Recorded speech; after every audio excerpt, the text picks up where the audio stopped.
దక్కన పీఠభూమి మన దేశంలో ఒక విశిష్టమైన ప్రాచీన భూస్వరూపం. భూపరిణామ చరిత్రలో గోండ్వానా భూమిలో భాగంగా ఏర్పడిన భూస్వరూపం ఇది.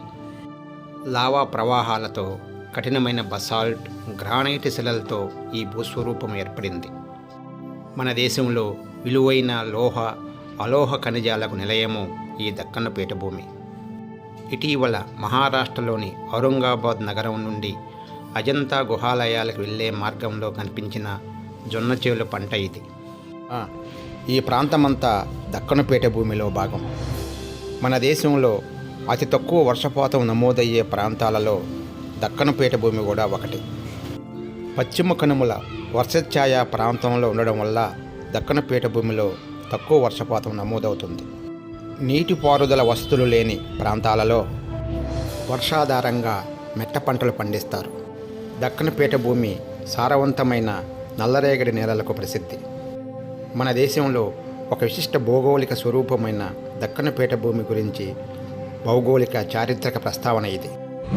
ఔరంగాబాద్ నుండి అజంతా గుహలు చూసేందుకు వెళ్ళే మార్గమధ్యంలో అల్పాహారం కోసం ఆగాము. భారతదేశంలో యునెస్కో గుర్తించిన వారసత్వ ప్రదేశాల్లో ఒక ముఖ్యమైన ప్రదేశము అజంతా గుహలు. అజంతా గుహలు ఇక్కడి నుంచి 60 కిలోమీటర్ల దూరంలో ఉన్నవి.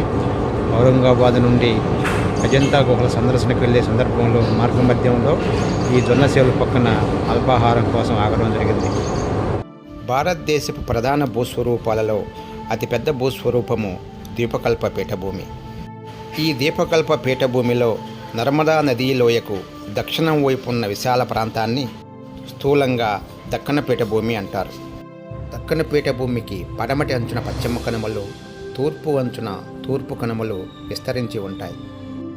దక్కన పీఠభూమి పడమటి వైపు నుండి తూర్పు వైపునకు వాలు కలిగి ఉంటుంది. అందువల్ల దక్కన పీఠభూమి ప్రాంతంలో ప్రవహించే ప్రధాన నదులన్నీ పశ్చిమ కనుమల్లో జన్మించి తూర్పునకు ప్రవహించి బంగాళాఖాతంలో కలుస్తాయి.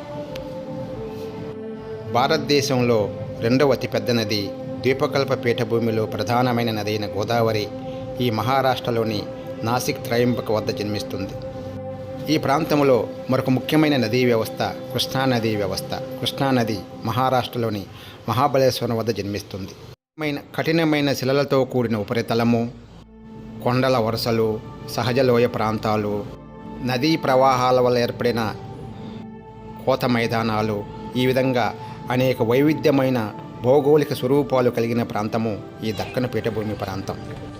ప్రాచీన కాలంలో శాతవాహనులు, కదంబులు, రాష్ట్రకూటులు, చాళుక్యులు, పల్లవులు, చోళులు పరిపాలించిన ప్రాంతం ఇది. మధ్యయుగ కాలంలో యాదవులు, కాకతీయులు, హొయసాలలు, విజయనగర చక్రవర్తులు, మహారాష్ట్రులు ఈ ప్రాంతాలను పరిపాలించారు. ఈ ప్రాంతంలో విస్తరించి ఉన్న కొండలు, గుట్టలు, సహజమైన లోయలు కోటల నిర్మాణానికి అత్యంత అనుకూలమైనవి.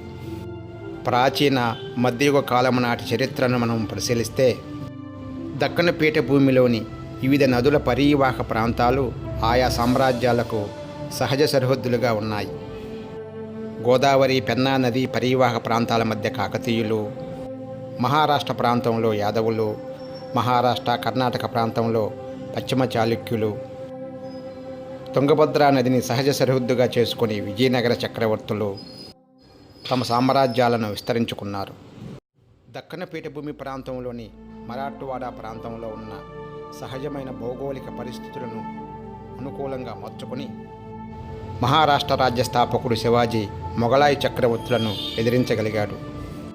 అనేక చారిత్రక ప్రాముఖ్యత కలిగిన ప్రాచీన నగరాలకు, అభివృద్ధి పదంలో దూసుకుపోతున్న ఆధునిక నగరాలకు నిలయము ఈ దక్కన పీఠభూమి.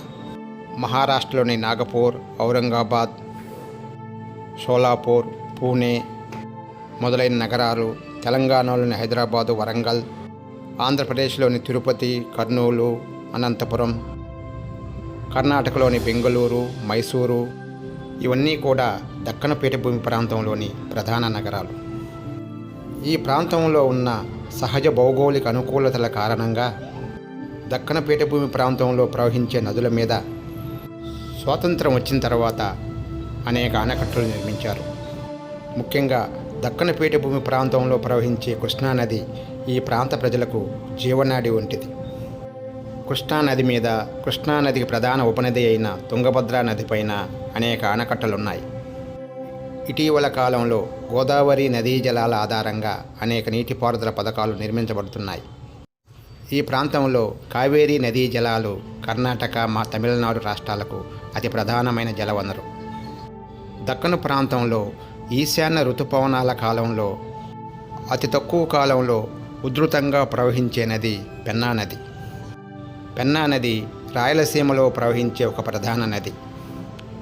పెన్నా నది ప్రవాహం వల్ల కడప జిల్లాలో ఏర్పడిన ఒక విశిష్టమైన భౌగోళిక స్వరూపము పెన్నా నది ప్రవాహం వల్ల నిట్ట నిలువు అంచులతో ఏర్పడిన ఈ విశిష్టమైన లోయను గ్రాండ్ కెన్యన్ ఆఫ్ ఇండియాగా పిలుస్తారు. వైవిధ్యమైన భూ ఉపరితల వ్యత్యాసాలతో విస్తరించి ఉన్న విశిష్ట భూస్వరూపము దక్కను పీఠభూమి.